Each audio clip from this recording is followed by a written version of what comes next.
lo quiero muchísimo, y siempre cuando nos escribíamos yo le digo, hola Mau, ¿qué tal cosa? Hola Mau, ¿puedo, no sé, ir a no sé dónde? Hola Mau. Uy, y como es presidente, yo le digo, ¿y ahora cómo le digo hola Mau? No puede ser, le va a dar como no sé qué. Entonces le escribo y le digo, señor presidente Mau, que es lo que le digo ahora siempre, porque hay que tener respeto, ¿verdad? No me sale, ¿viste? Termina el mandato de Cristina Kirchner, comienza un nuevo ciclo político y nosotros como siempre, estando Cristina o estando Mauricio Macri, el compromiso va a ser con vos, Si no fue con Cristina, no lo va a hacer con Mauricio Macri. El compromiso con vos, con el debate, con profundizar los temas que todos los días obviamente tenemos que vivir y tenemos que resolverlos. Los problemas existen. Pero y ahí se acaban de encender las luces del balcón. Vamos a ver si hay algún movimiento, si se asoma. Por ahora están saliendo algunos vecinos. Buen día, amigos. Muchas gracias por esta invitación. Cada día sábado a las 10 de la mañana he sido un consecuente oyente. Es ritual de mi vida escuchar este programa en la red. Lo necesito como mucha gente y en incontables ocasiones hemos tenido de las editoriales de Eduardo Aliberti unos tramos por lo menos que nos han servido para ilustrar nuestro programa, que tiene mucho que ver con el archivo, con lo que se ha dicho para poder permitirnos el análisis. Todo lo que ha ocurrido desde que Susana Jiménez bautizó al presidente Mau, desde que TN prometía que iba a darle el mismo tratamiento al gobierno nuevo que al gobierno anterior, desde ese momento hasta ahora, ustedes recuerdan todo lo que ha sucedido, Hernán, Pedro, Adriana y mis compañeros. Bueno, 678 es una medida que se tomó antes casi de asumir el gobierno, terminar con la libertad de expresión en la Argentina como la concebíamos hasta este momento. Después vino el ataque a la ley de medios, el ataque al AFSCA, que ha tenido anoche un capítulo último con... Nuevo al menos, con Sabatella ocupando 4 horas el lugar. ¿Qué va a pasar con eso, Gabriel Morini? Ahora tiene la Cámara Civil y Comercial Federal de Feria que resolver qué hace con la cautelar del juez Iván Garbarino. Eso es lo que ha quedado pendiente. Hablando de cautelar, es una de las más importantes. Apareció también juntamente muy cerca del momento en el que Macri decía que no quería una justicia macrista, lo cual es natural, porque él no necesita una justicia macrista, alcanza por ahora con la justicia clarinista que tiene. Y entonces un juez Alfonso le dio una cautelar breve, nuevo nombre, para una cautelar que le permitía a Clarín no cumplir con la ley de medios, con la adecuación, vaya a saber hasta cuándo. Pero al mismo tiempo echaron a un juez de cámara, el juez Freiler, para que no pudiese ocuparse del tema papel prensa. Y no conforme con esto, la gente de Clarín Papel Prensa eligió a Rosenkraft como juez junto a Rosati para que fueran los representantes de Manieto y de Lorenzetti, que era una parte de la negociación, nada menos que en la Corte Suprema de Justicia.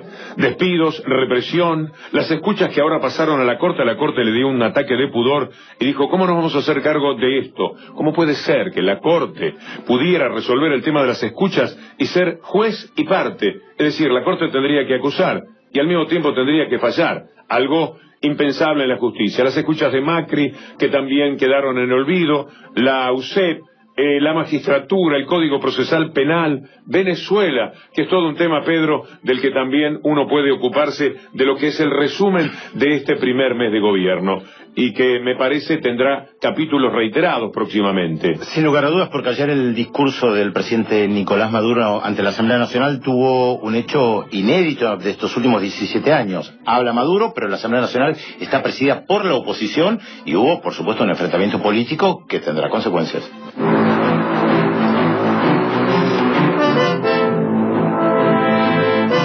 Quiero aprovechar este mensaje inaugural para expresar también mi total apoyo a la justicia independiente.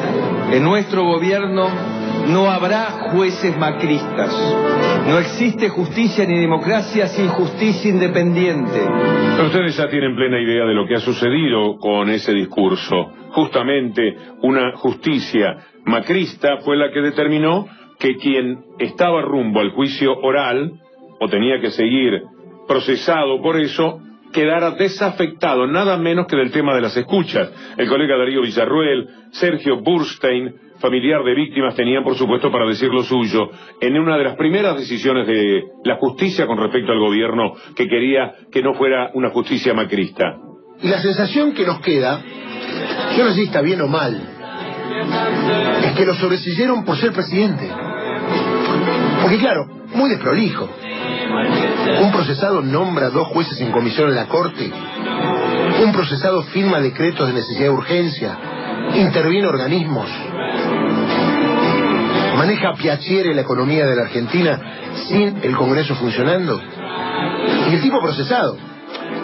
Ya quedó en el libro Guinness, ¿eh? Fue candidato procesado, ganó procesado, juró procesado y fue 19 días presidente procesado. Yo le digo que me sorprende, la verdad, soy un hipócrita. Estaba esperando qué día lo iban a hacer, ¿no? Es decir, esperaba el día de ayer, 28, Día de los Inocentes. Digo, bueno, seguramente que lo van a sacar hoy. Bueno, parece que se dieron cuenta y salió lo que ya era un secreto a voces de cuál iba a ser la resolución del juez Casanelo, al cual inclusive recusé por haber adelantado opinión, más allá de que la Cámara... Las protestas de los familiares de las víctimas fueron incontables, por supuesto, frente a esta decisión de Casanelo, que lo tenía ya rumbo a un juicio oral a Mauricio Macri, pero que en tanto presidente le pareció Gabriel Morini y Hernán Coqui que no podía seguir esa causa de la manera que la había implementado. ¿En qué queda ahora? Las 2 apelaciones de parte de las querellas para que la decisión de no enviar a juicio oral y sobreseer a Mauricio Macri de esta causa es lo que ahora va a tener que revisar la Sala 1 de la Cámara Federal cuando regrese de la feria judicial. Así está la situación, pero Macri está sobreseído. Las querellas, recordemos, son una Sergio Burstein, familiar de víctimas del atentado a la AMIA, y la otra el propio cuñado de Mauricio Macri, que a último momento, casi cuando los papas quemaban, sí decidió pedir la elevación a juicio oral, pero está ahí en cámara la cosa. Cintia García nos acompaña también. Buen día, Víctor Hugo, pero pensemos además que fue el propio fiscal que pidió el sobreseimiento que luego dictó Casanelo, quien en su momento había dicho que en todo caso las medidas probatorias que hacían falta tenían que dirimirse en un debate oral. Fue el mismo fiscal Dilelo el que planteó la necesidad y el imperio del debate oral en esta causa de las escuchas. Es el propio Dilelo quien en un modo dilelista, como le dicen a este hombre, en el fuero federal, cambió, revirtió su postura y pidió el sobreseimiento que luego otorgó Casanelo.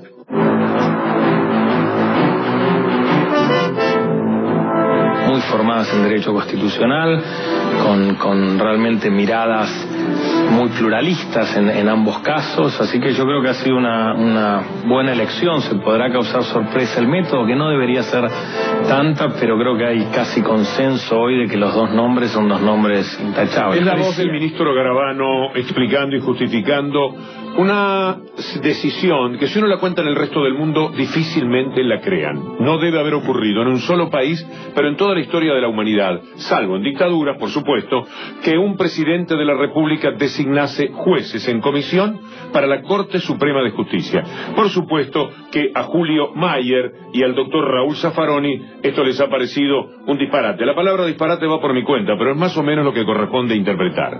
Se ha transformado la excepción en la regla. Estados de excepción que se transforman en estados permanentes directamente. Esto no es posible. La impresión que yo tengo de los primeros días de gobierno son muy parecidos a los gobiernos de facto que yo experimenté. Si hubiese una buena voluntad de resolver la cosa políticamente sin apelar a sacar del fondo de la Constitución una norma que nunca se aplicó y interpretarla torcidamente, bueno, convoque sesiones extraordinarias del Senado y someta los pliegos. ¿Cómo van a ser independientes si dependen de lo que haga el Poder Ejecutivo? Lo nombra el Poder Ejecutivo, va a estar teóricamente, según dice el decreto, hasta el 30 de noviembre del año que viene, y si el 30 de noviembre del año que viene al Poder Ejecutivo no le gustó lo que hace, entonces no lo va a renovar. Me estoy dando el gusto de compartir, además de Hernán Coqui, el trabajo con Adriana Meyer sobre este tema. Adriana, los jueces en comisión, que parece cuento, si uno lo trata de explicar no es fácil. No es fácil y además me acuerdo mucho cuando vos insistías en las mentiras que dicen tanto Clarín y Nación. La Nación, el día que salió esta noticia, decía que allí que había un antecedente de Mitre. Mentira. El propio presidente Mitre allá en el 1800 tuvo que hacer esto en comisión con acuerdo del Senado. O sea, hasta esa barbaridad histórica, todos los historiadores en las redes sociales lo desmentían. La noticia, Víctor Hugo, es que terminó el plazo de impugnaciones a favor, en contra, rechazos y avales establecido por aquel decreto que le decían de tres patitos, el 222 de Néstor Kirchner. O sea, Macri hace esta barbarie de meterlos por la ventana, pero sin embargo aplica una norma muy importante, que es que la sociedad se exprese a través de impugnaciones y avales o rechazos. Rosati recibió 1.424 impugnaciones y Rosenkrantz 1.428. Estos son todos negativos. En realidad por la positiva son más, son 2.000 y pico. Alguien que se pronunció a favor de Rosenkrantz, por ejemplo, es la Daya, porque va a ser el primer presidente, el primer integrante de la corte judío, y la comunidad homosexual, porque en su momento los representó. Cabe decir, Adriana Meyer, que la primera impugnación viene para estos dos jueces por el hecho de que hayan aceptado, de que ellos estén en camino de querer ser jueces de la Corte Suprema de Justicia con lo que saben, e incluso creo que he leído alguna nota tuya, en especial sobre lo que Rosati ha escrito, o de Irina Hauser, que Rosati mismo en el año 2011 ha escrito contra este tipo de designación de jueces en comisión. Imaginemos lo que significa para la Corte Suprema de Justicia. La mayoría de las impugnaciones hablan de eso, del mecanismo, que el mecanismo es espurio, que ellos no debieron haber aceptado y que además no respetan los antecedentes internacionales en temas de causas de derechos humanos y delitos de lesa humanidad. Pero hablemos de seguridad jurídica. Yo recuerdo aquellas marchas opositoras que seguramente la plataforma de representación política es el voto a Macri, esa gente votó a Macri, que pugnaba y pedía por la seguridad jurídica. ¿Qué seguridad jurídica le puede ofrecer la Argentina al mundo si tiene dos jueces de la Corte Suprema nombrados en comisión como si fueran empleados del Poder Ejecutivo? ¿Y en qué está la situación ahora? ¿Qué es lo que viene al respecto? Hubo una sola causa judicial que el juez Ramos Padilla caratuló como cautelar y suspendió el decreto de designación en comisión. ¿Pero qué pasó? La Cámara Federal de Mar del Plata dijo el tema es abstracto, no me voy a meter con el asunto porque en realidad ya la Corte dictaminó que se tiene que seguir el decreto 222. ¿Qué pasaría si Macri quiere asumir en comisión a estos dos jueces? Bueno, seguramente se reactivaría la causa.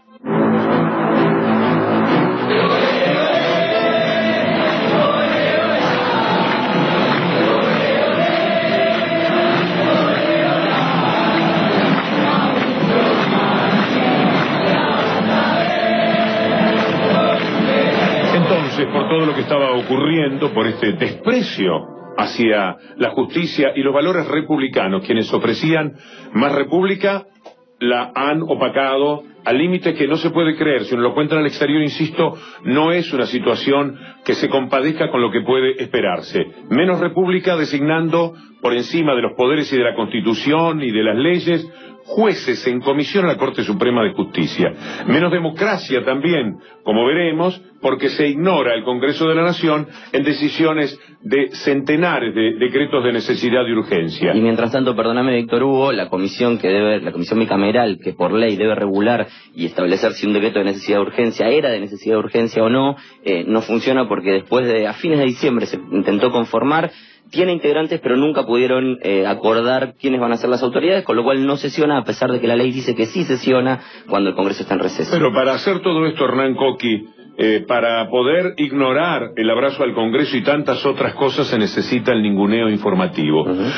Solamente Telesur transmitió ese abrazo al Congreso del que escuchábamos las voces. Y algunos tuiteros que hasta ahora están mandando también mensajes donde dicen que solo Telesur está transmitiendo estas manifestaciones que se están generando allí en Argentina, con la experiencia como periodista allí en ese país, compañero. Es una ley elegida por la gran mayoría.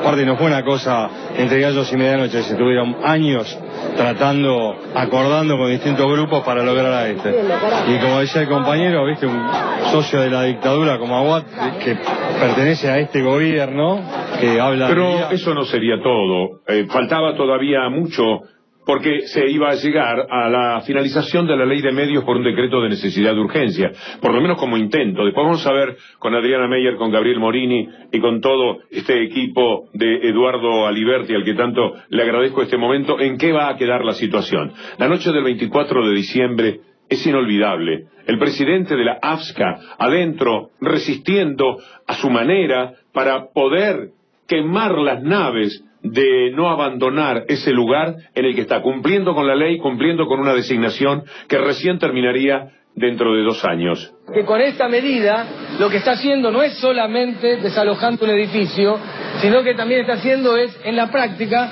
suspendiendo la aplicación de la Ley de Servicio de Comunicación Audiovisual, suspendiendo la aplicación de una ley de la democracia votada por el Parlamento Nacional y declarada constitucional de punta a punta.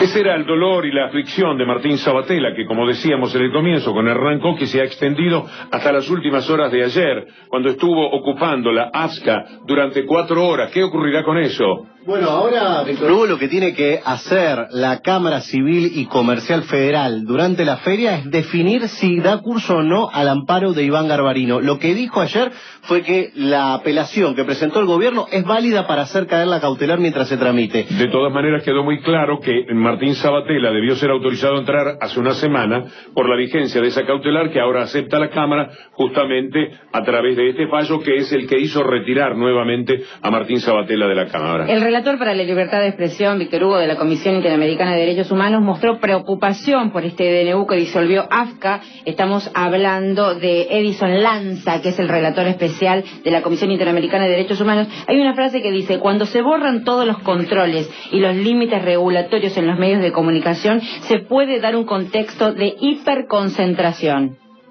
Estamos firmando un decreto de necesidad de urgencia que tiene 3 líneas principales. La creación del Ente Nacional de Comunicaciones, el ENACOM, que dependerá del ministro de Comunicaciones y que absorberá las funciones del AFSCA y del AFTIC. Esto no se podría hacer porque implica afectación de derechos y porque implica fundamentalmente la modificación de la ley que tiene que disponerse en el Congreso. Es tremenda, si todos sospechábamos de su voracidad, de que no tenían límites, sospechábamos de su propia, digamos, su poco apego a la calidad institucional, a los valores republicanos, y sospechábamos que era verdaderamente mentira, que les preocupaba. Están sacando un decreto que es absolutamente inconstitucional, una verdadera canallada que utiliza las herramientas de la democracia para instaurar un espantoso gobierno autoritario. La sociedad debe tomar conciencia de que estos avances lesionan seriamente nuestra institucionalidad. Yo creo que, reitero, avanzamos, y lo digo sin ningún tipo de problema, avanzamos hacia un Estado totalitario, ¿no? Porque si desconocemos a las autoridades elegidas, como es el Congreso de la Nación, porque se eligió un presidente, pero también tenemos legisladores que fueron elegidos por el pueblo y que se expresaron su voluntad, tenemos también una sentencia judicial.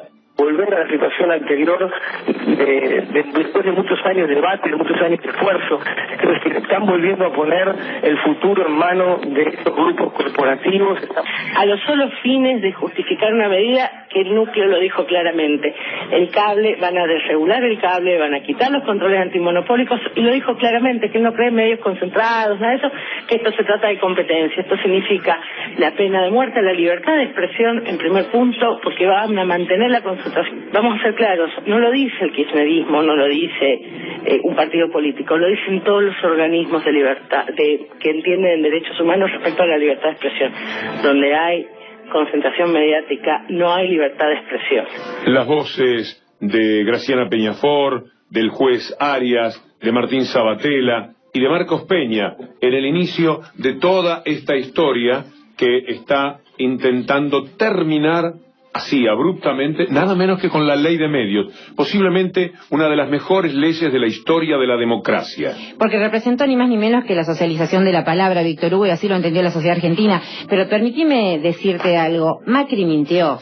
Y en este balance, esta especie de balance que estás haciendo, que estamos haciendo de estos días terribles, hay que decir que cuando Macri en conferencia de prensa le preguntan por el decreto y la suspensión de AFSCA, Macri dice, bueno, nosotros apelamos esos fallos y están suspendidos. No era cierto, como lo estamos analizando claramente ahora. Pero vos fijate cómo será esta idea de la suma del poder público, que Macri se arroga el derecho de pasar por sobre los fallos judiciales y decir él, como si fuera una autoridad judicial y tuviera los 3 poderes para sí mismo, que estaban suspendidos los fallos. Eso puede hacerse cuando el poder político es la consecuencia del poder real. Es decir, Macri consigue que su poder emane no del 51% que lo votó, sino de los grupos corporativos dominantes. Por supuesto, en primer lugar, el grupo Clarín. De ahí saca la autoridad. Bastaría que Clarín o Nación quebrasen un poco, y no lo van a hacer, la relación con Macri para que él no se sintiera con la impunidad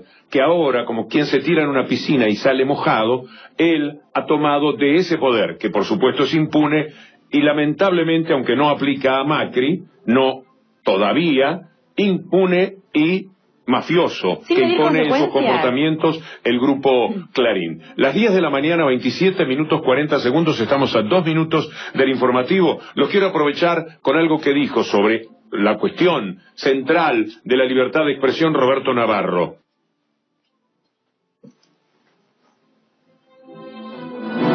Mauricio quiere derogar la ley de medios, una ley votada por amplísima mayoría en el Congreso, no solo por el Frente para la Victoria, por prácticamente todos los partidos, ¿sí? Y que además llegó las apelaciones judiciales hasta la Corte Suprema de Justicia y fue declarada constitucional. Oscar Aguad, el ministro de Comunicación de Mauricio Macri, dijo que no puede ser que una ley, la ley de medios, tenga más poder que el presidente. Nunca escuché una cosa así, que los presidentes no tengan que respetar la ley. Están hackeando medios de comunicación, la web de los medios de comunicación, y el gobierno no está haciendo nada. Los medios... Esto es lo que dice Roberto Navarro sobre lo que ocurre con el periodismo y con las empresas que naturalmente se van alineando, por lo que después quizás podamos conversar cuando salgamos de esta presentación. Yo a las 11 tendría que haber hecho un programa en Radio Nacional Clásica y he renunciado, porque ayer hubo declaraciones de Lombardi y mandé una carta. Un gobierno que avasalla a la República y la democracia es el que representa a Lombardi, se refirieron a mi continuidad en la radio pública. Considero que las mismas se hicieron en el sentido de que la continuidad de este programa en la radio pública demuestra un respeto hacia la libertad de prensa de su parte, y eso es lo que me lleva a abandonar ese programa. Abandono este espacio al cabo de 18 años de hacerlo gratis. Después vamos a ampliar un poco el sentido que tiene esta carta a Lombardi, porque lo que no se puede aceptar es que quiera manejar que hay pluralidad en la Argentina, porque me permiten seguir en Radio Clásica diciendo que hemos escuchado la sinfonía número 30 de Mozart o que hemos escuchado tal tango de Piazzolla. Le he dado a la radio pública 25 años en la suma, que han sido absolutamente gratuitos. No es delicado que Hernán Lombardi pague usando el programa para hablar de pluralidad.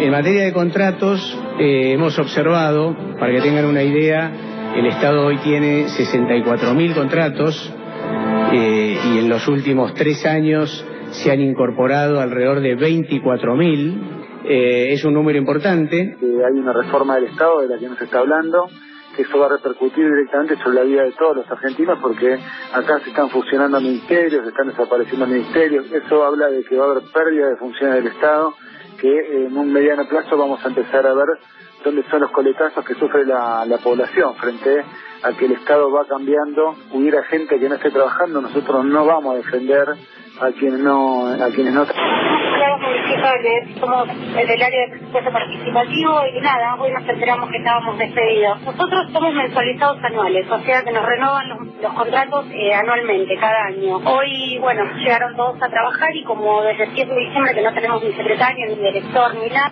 Hay mucho marketing político, quieren quedar bien con algunos sectores, te meten el ñoquis, apañado por algunos dirigentes políticos notorios. ¿Por qué no esperan primero una auditoría? Todos vinimos viendo durante 2015 e indignándonos de cómo se publicaba en el boletín oficial, día tras día, masivas incorporaciones al Estado. Siempre hemos dicho que estos nombramientos que se produjeron, sobre todo el año 2015, que fueron un montón, ¿no? En cada lugar, en cada ministerio, que ustedes saben que tienen que ver básicamente con la cuestión política de la militancia de un sector político de la Argentina que fundamentalmente tiene que ver con... Las voces de Ibarra, el ministro de Modernización, hasta el título. Es linda palabra, modernización. Llama la atención, sí. Es una palabra elegante, para elegantemente causar estropicios en la vida de la gente, porque es gente la que están echando, no son muebles, no son escritorios. La de Daniel Catalano, Romina Carosa, una empleada municipal de La Plata, el gato silvestre, Hernán Lombardi, Michetti, todos participando de un tema tremendamente doloroso de estos días. En enero, echar a la gente, dejarla pedaleando en el aire, sin futuro y sin nada, por revanchismo y por ideología. La mayoría de la gente a la que han tenido tiempo de examinar ha sido expulsada de sus trabajos porque descubren en Facebook, en Twitter, qué es lo que han opinado. Y con ese argumento los están dejando fuera de sus trabajos. Sí, suena más excusa, ¿no? Y en realidad lo que sucede cuando uno despide trabajadores del Estado, de una oficina, de una repartición pública, lo que se vacía, además de dejar en la calle a la gente, son políticas públicas. Sí, que hasta ese momento se estaban aplicando y hay numerosos ejemplos de esto. Si los amigos buscan Fiel, la consultora, podrán encontrarse con datos muy importantes y muy ilustrativos para que ustedes tengan idea de la injusticia que están cometiendo, que por supuesto termina en represión, de la que nosotros vamos a escuchar solo la de cresta roja, porque el neoliberalismo termina reprimiendo y no consigue siempre lo que dijo Morales Solá en su artículo del 23 de diciembre, hay que administrar la represión. ¿Ustedes habían escuchado alguna cosa así? Busquen la nota porque es muy interesante verlo. Hay que administrar la represión, es decir, dentro de lo posible, evitar la muerte. Cuando las cosas son de esta manera, no siempre se puede evitar. Pero para que ustedes tengan una idea de la enorme mentira que viene a sostener los despidos, quiero contarles que, según Fiel, para no tomar datos del gobierno anterior, en el año 1989 la planta de empleados de la Administración Pública Nacional era de 698.949. En el 2002, después de los gobiernos neoliberales de Menem y la Alianza, se redujo en más de un 50%, llegando a 428. En la actualidad, después de una década de recuperación del Estado, aún no se ha llegado al guarismo de 1989. Los empleados públicos en la Administración Nacional son 656.786 hasta entrado el año 2015. Hoy, en el 2015, después de la recuperación del Correo, AISA, Aerolíneas, YPF, ANSES y tantas otras empresas, la cifra ni siquiera ha llegado a un tercio de lo que era en 1989 respecto a lo que es el trabajo en las dependencias estatales, en los trabajadores de las empresas de servicios públicos.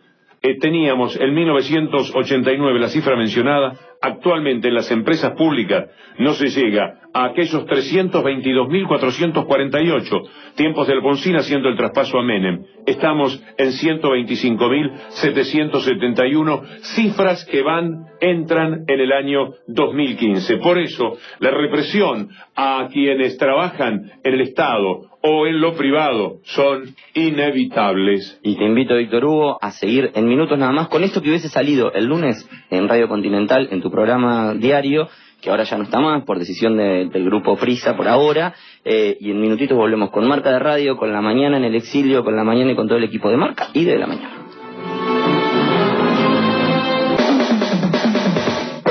Si querés volver a escuchar Marca es www.marcalaradio.com.ar. Estamos hablando de los despidos, que es un tema que seguramente va a ocupar nuestra atención inevitablemente, Adriana Meyer, durante todo el año y los que vengan, porque es una condición natural del neoliberalismo, achicar el Estado. Totalmente, y hay que dar contexto a esto, porque quienes peinan algunas canas recuerdan realmente que esto, más allá de la excusa neoliberal de despedir, achicar el Estado, eliminar políticas públicas, como decía Coqui hace un rato, estábamos mencionando si ha habido o no una marcha atrás con el programa de salud reproductiva, que es fundamental, pero más allá de eso, la impronta que está teniendo los despidos en el Estado es literalmente, dicho por los expertos e incluso gente no kirchnerista, es persecución ideológica y remiten a la Libertadora. O sea, estamos yéndonos a ese lugar. Pero ¿qué pasaba así en los 90? Que despide el Estado y el privado se envalentona. Por eso, una de las noticias de hoy de portada es que cerró pidió la quiebra la línea aérea Sol y hay 300 trabajadores despedidos. Esto se viene repitiendo, hay despidos en Austral Construcciones, en Santa Cruz, hay despidos en Habana, en Mar del Plata, hay despidos en medios, en Tiempo Argentino, están no pagando en Radio América. Digo, el privado se envalentona cuando el Estado despide masivamente y encima con persecución ideológica. Pero además de despedir estos despidos masivos, hay que decir, vamos a decir números concretos, Víctor Hugo, 63.000 contratos en revisión de la administración pública. De esos 63.000 ya hay por lo menos concretamente 12.000 personas en un mes despedidas. Pero déjame decirte algo, no se puede analizar esto sin hacer el linkeo con las primeras medidas económicas del gobierno de Mauricio Macri, que es la enorme y fenomenal transferencia de recursos hacia las empresas más ricas del país. Esto está relacionado, es una política pública. Recuerdo en estos momentos la frase de Agustín Rossi planteando que cada gobernante elige con qué tensiones va a convivir, y el kirchnerismo, Néstor Kirchner, decidió no convivir con la tensión del desempleo. Macri ha decidido convivir con la tensión del desempleo. ¿Vos veías la palabra desempleo en la boca de la gente hasta antes de diciembre del año pasado? Empezamos a convivir la decisión de convivir con el desempleo porque es una política pública y una política ordenadora, porque esto disciplina el trabajo. Este es un mensaje para la clase trabajadora. Termino con esto para no ser larga. Preocupan muy profundamente los despidos en ARSAT. ¿no? Hay un símbolo, hay un núcleo de esos trabajadores despedidos en ARSAT, y preocupa el desmantelamiento, porque también hubo despidos en el Ministerio de Justicia, del programa Memoria y Verdad de Justicia, porque era la plataforma de investigación de los juicios de lesa humanidad. Los despidos, por supuesto, terminan con la represión. Es una obligación que se impone. El neoliberalismo tiene que reprimir, y de esto hemos tenido muchísimos ejemplos. Por lo tanto, no deberíamos sorprendernos de la reaparición de imágenes tan dolorosas como aquellas de Cresta Roja. Porque acá hubo un acuerdo, se liberaron los carriles y no lo cumplieron. Macri está demostrando que estas son las libertades que defiende Macri. Anda defendiendo presos políticos de otros países, incapaz acá de defender la libertad de cobrar un salario. Es terrible lo que está pasando. Por supuesto que están los despidos en La Plata también. Hay muchos audios y momentos del programa que estamos ahorrando porque habíamos quedado en hacer 20 minutos y mirá hasta dónde hemos llegado.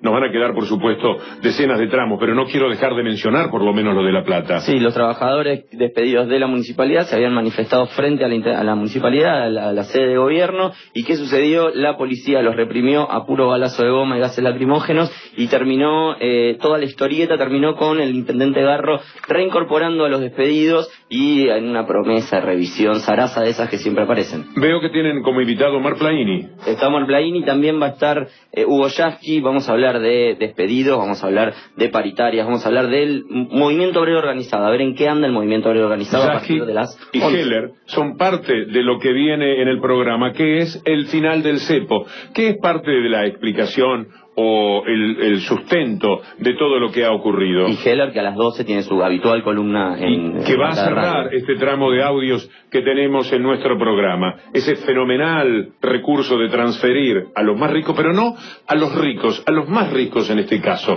Porque los productores, no nos olvidemos que están galgueando, procurando venderle a las acopiadoras el trigo a 2.600 pesos, pero las acopiadoras les dicen no, 1.800, todo lo que tenemos, porque nosotros tenemos mucho trigo guardado, ¿me entendés? Le están explicando casi con una hipocresía tremenda, también procurando que haya una oscilación del dólar, que cuando ellos venden sale a 14 y pico, que es el precio que les conviene, y después se queda un poquito más tranquilo. El propio Pratgay, cuando anunció la apertura del cepo y cuando anunció la devaluación, aunque nunca dijo esa palabra, dijo que tenía un acuerdo con las exportadoras de granos para que ellos liquiden. Bueno, finalmente eso no está sucediendo, ni con las exportadoras ni con los productores, y no les salió tan bien la jugada.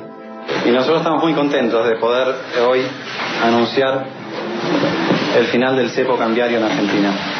El que quiere exportar va a exportar sin pedir permiso, el que quiere importar va a importar lo que quiere importar, el que quiere comprar dólares los va a poder comprar, el que los quiere vender los puede vender, nadie lo va a perseguir. Somos libres. Todos ustedes, compañeros y compañeras, pueden ir hoy mismo a comprar 2 millones de dólares. No se lo aguanten, vayan. Todos 2 millones de dólares. ¿Dónde tiene el pueblo argentino? ¿A quién le están hablando? ¿Para quién gobiernan?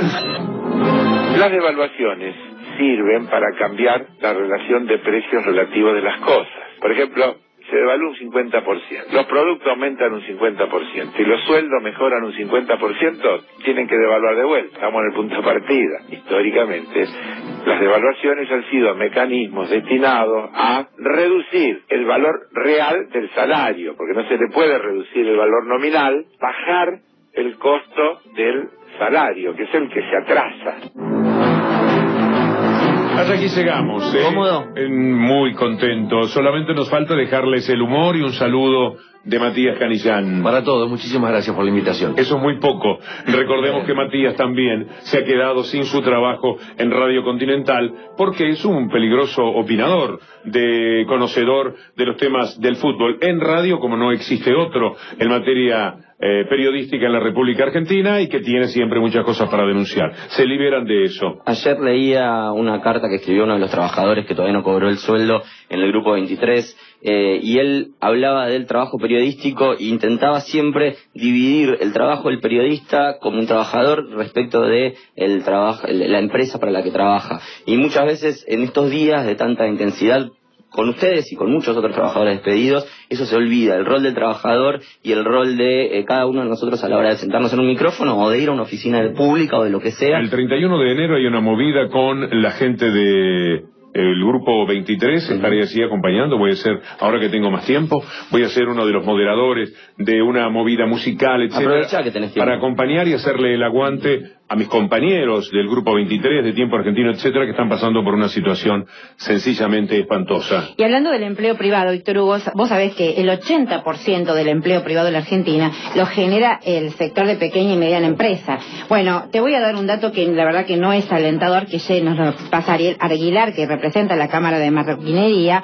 Ya en diciembre, las importaciones textiles subieron un 67%, las de marroquinería un 62%, respecto de comparativamente diciembre de 2014, ¿no? Y del calzado un 62%. Dentro de 11 minutos yo tendría que hacer mi programa en Radio Nacional Clásica, estaba previsto que me iba corriendo para allí. Ayer hizo declaraciones Lombardi, les leí una parte de lo que he escrito y que seguramente será leído también en esa emisora. El mismo funcionario Hernán Lombardi sugirió la existencia de sueldos escandalosos de colegas de 678 y Radio Nacional. Esta es una de las cosas que me dio más vergüenza del proceder de Hernán Lombardi, como si hubiera hecho pocas cosas demasiado inelegantes para lo que quizás ha sido su vida. Es el mismo que vació a la querida FM Nacional Rock. Este funcionario pasa por alto lo que ahora puede constatar con sus propias herramientas. He trabajado gratuitamente para el Estado durante todos estos años. He pagado la producción durante 17 en el caso de la ópera y recién el último año por la gestión del querido Pablo Coan. Ese aspecto estuvo a cargo de la radio. Bueno, cuento que he pagado la producción, las llamadas que he hecho desde el exterior, etcétera. He soportado que esbirros de los grupos mediáticos dominantes y otros voceros del odio dijeran que ganaba fortuna en estos programas. Han mentido y ahora el señor Lombardi pretende usarme para vender pluralidad, lo cual es el colmo del cinismo. Pluralidad para anunciar una querida sinfonía de Mozart o un tango de Piazzolla. Esa es la libertad que pueden concederme. Muchas gracias. También se las obsequio como mi trabajo de entusiasta divulgador de los talentos musicales de la República Argentina. Queridos amigos del programa de Eduardo Aliberti, de esta marca de radio, gracias por haberme permitido estar. Les voy a dejar de regalo una sonrisa con Adrián Stoppelman y también algún audio por si les sirve en el devenir del programa de ustedes. Hernán Coqui, en tu nombre, Adriana Meyer, Pedro Brieger, a todos y al equipo David Sanazzi, Francisco Punzi, nuestro mago de los botoncitos. A Francisco, que ha sido estamos debutando a señas y es como si hubiéramos jugado juntos a ciegas durante mucho tiempo. Paola Di Pietro también en producción y Roxana Russo, estamos acá siempre a las órdenes. Víctor Hugo, un placer. Recordaré siempre este gesto tan amistoso, por supuesto, que me tenía un poco sobrepasado, pero que ahora me da una enorme alegría cuando siento el alivio de que ya está, ya me estoy despidiendo y dice, la última palabra la tendrá la sonrisa de Stoppelman.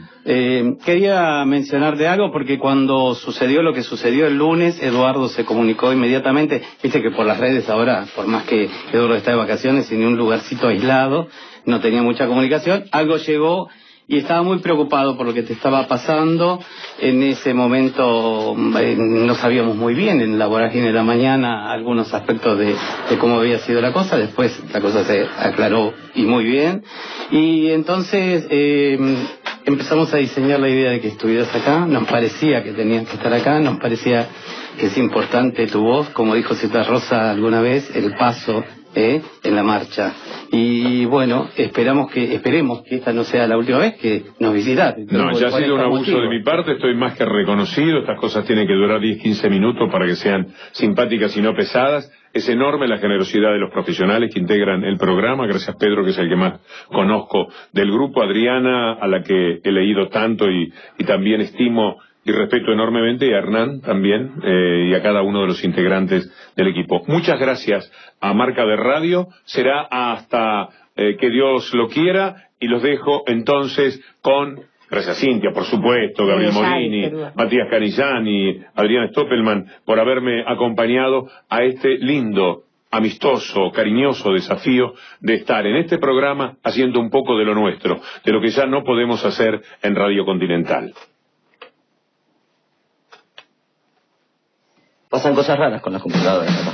Pasan cosas raras con la computadora. Se cuelga la máquina igual que en todos lados, señores. Vamos a dedicar... más tranquilos. Sí, vamos a dedicarle esto a toda la gente que fue a la Plaza de Mayo el otro día a la marcha. No podemos no dedicarle. A los que vinieron anoche a verme al teatro. Si no tiro el chivo acá no tengo de qué laburar. Señores, vengan los viernes a las 21. Este programa son míos, La sala John Lennon. Breger viene el viernes que viene. Pasan cosas raras con el primer mes de gobierno de Macri. Mirá cómo habrá sido que el propio Mauricio dijo que un mes le pareció un año. Esto trae mucha esperanza. Por ahí en abril se cansa. Pasan 4 años, se las toma, ¿no es cierto? Además hay que decir que de ese mes estuvo 10 días de vacaciones y algunos días más alejado por la fisura en la costilla. Pero se ve que no le parecieron como 4 meses de vacaciones, porque ese sería el equivalente. Pero pasó de todo. El gobierno devaluó, ajustó, reprimió con alegría y consenso. Nos metió DNU por vía rectal. Incluso intentó poner 2 jueces en la corte, invocando una ley que la última vez que se había usado, el ex juez Fait no había nacido. Mirá de cuándo es.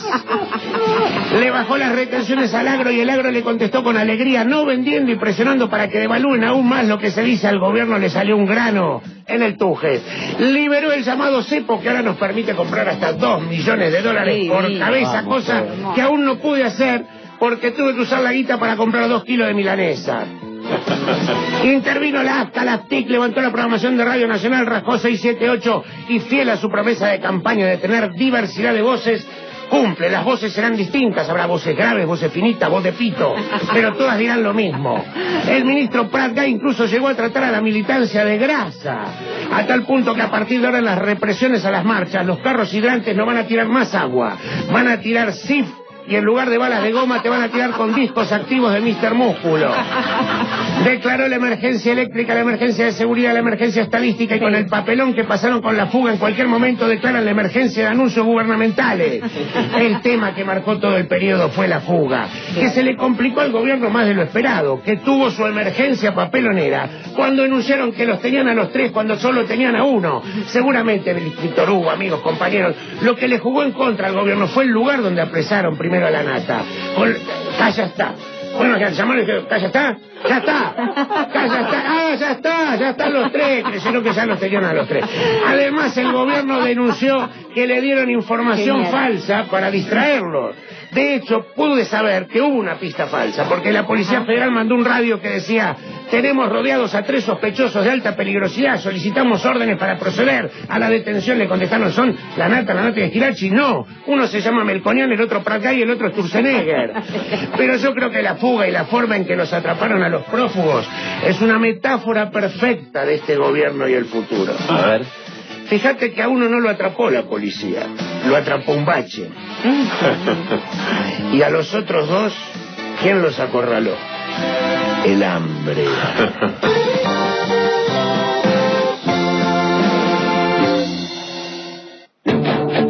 En la mañana del sábado, Marca de Radio acompaña tus sentidos. Con agenda propia, con pensamiento crítico. Marca de Radio, la diferencia.